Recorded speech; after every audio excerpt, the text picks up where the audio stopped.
Welcome to market studies. बात कर रहे हैं ज़ोमैटो लिमिटेड की। बहुत सारे इन्वेस्टर्स और ट्रेडर्स इस समय ज़ोमैटो लिमिटेड में बुरी तरह से फंसे हुए नज़र आ रहे हैं।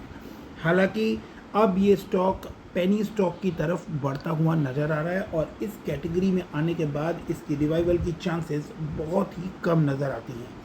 क्यों इस स्टॉक को लेकर बार बार अलर्ट जारी किया जा रहा है, इसको समझने की कोशिश करते हैं। ज़ोमैटो लिमिटेड के आईपीओ के साथ साथ ही जब इसके एम्प्लॉयज़ को ये अलॉट किया गया था तो उस समय ये कंडीशन रखी गई थी कि आप इस स्टॉक को एक सर्टेन टाइम पीरियड तक नहीं बेच सकते हैं। अब वो टाइम पीरियड, वो लिमिट जो है वो ओवर हो चुकी है और अब जितने भी ज़ोमैटो के स्टेक होल्डर थे, जो एम्प्लॉयज़ थे जिनको ये आईपीओ में अलॉट हुआ था, वो सभी अब इसको बेचकर निकलने की कोशिश कर रहे हैं, जिसकी वजह से इस स्टॉक पर फिलहाल आपको काफ़ी दबाव दिख रहा है। 51 का आरएसआई देखने को मिल रहा है, जो कि चार्ट पर अभी हल्की वीकनेस शो कर रहा है और ऐसे समय में ही आपको इस स्टॉक के अंदर डिसीजंस लेने पड़ेंगे। यहाँ आप देख सकते हैं कि स्टॉक किस तरह के मोमेंटम को आपको दिखा रहा है।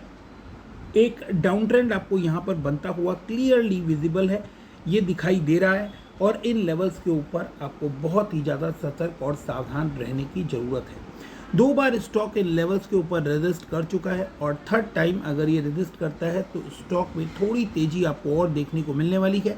60-65 के लेवल के बाद स्टॉक जो है वो तगड़ा रेजिस्टेंस फेस कर सकता है। यहाँ पर समझने वाली बात यह है कि अगर ये रेजिस्टेंस आता है तो आप इस रेजिस्टेंस के लेवल से इस स्टॉक को कहाँ तक गिरता हुआ देख सकते हैं।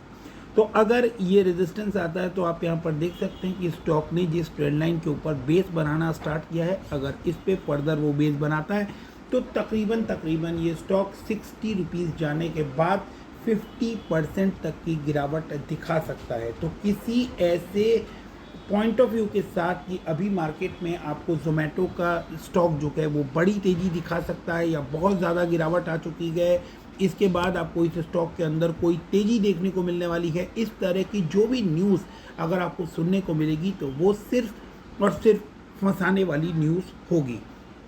अनलेस अनटिल इसके अंदर आपको बड़े वॉल्यूम्स आते हुए दिखाई दे और वो बड़े वॉल्यूम्स बाइंग इंडिकेट करे और आपको आरएसआई जो है वो 60 प्लस का देखने को मिले, 50 प्लस का आरएसआई देखने को मिले और अच्छे वॉल्यूम्स जो हैं उसको लेकर स्टॉक 75 को क्रॉस कर जाए। अगर 75-76 के लेवल्स को क्रॉस कर ऊपर सस्टेन करना स्टार्ट करता है तो फिर आपको इस स्टॉक में कोई बड़े टारगेट मिलने की उम्मीद बनती हुई दिखाई देगी। अदरवाइज बहुत ही ज़्यादा रिस्की लेवल्स पर ये स्टॉक आपको क्रैश होता हुआ दिखाई दे सकता है। 60 रुपीज़ का लेवल बहुत ही ज़्यादा इम्पॉर्टेंट है और इन लेवल्स के ऊपर आप बिल्कुल नज़र बनाए रखें। पूरी चांसेस है कि स्टॉक इन लेवल्स से रिट्रेस कर सकता है और ये रिट्रेसमेंट आपको तकरीबन 30 रुपीज़ के आसपास इस स्टॉक को लेकर आ सकती है। जब तक इस ट्रेंड लाइन को ये क्रॉस नहीं करता एंड स्पेशली 76 के लेवल्स को क्रॉस नहीं करता, तब तक आपको इस स्टॉक के अंदर किसी भी तरह की बड़ी मूवमेंट या फिर सस्टेनेबिलिटी जो है वो नज़र आने की उम्मीद बहुत ही कम है। तो यहाँ आप अपने पैसे को बचा सकते हैं और किसी भी तरह का कोई रिवर्स ट्रेड लेने की कोशिश ना करें कि 60 रुपीज़ के बाद आप इसके अंदर कोई रिवर्स ट्रेड ले रहे हैं तो वो भी आपको खतरा कर सकता है, क्योंकि मार्केट काफ़ी वॉलेटाइल है और ऐसे में निकलने के लिए जो बाकी पैतरे अपनाए जा सकते हैं उसमें टाइमिंग के लिए आपको शेयर थोड़ा सा भागता हुआ नज़र आ सकता है, वहाँ पर तेज़ बिकवाली आपको देखने को मिल जाएगी। तो इन लेवल्स के ऊपर बहुत ही ज़्यादा ध्यान लगा कर रखें, इंडिकेटर्स लगा कर रखें।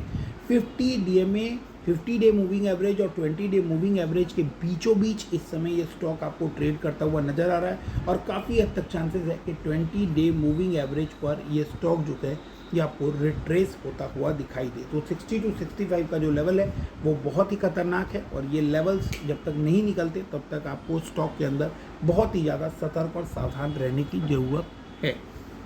मिलते हैं अगले वीडियो में, तब तक के लिए stay fit, stay healthy, stay invested. Thank you, bye bye.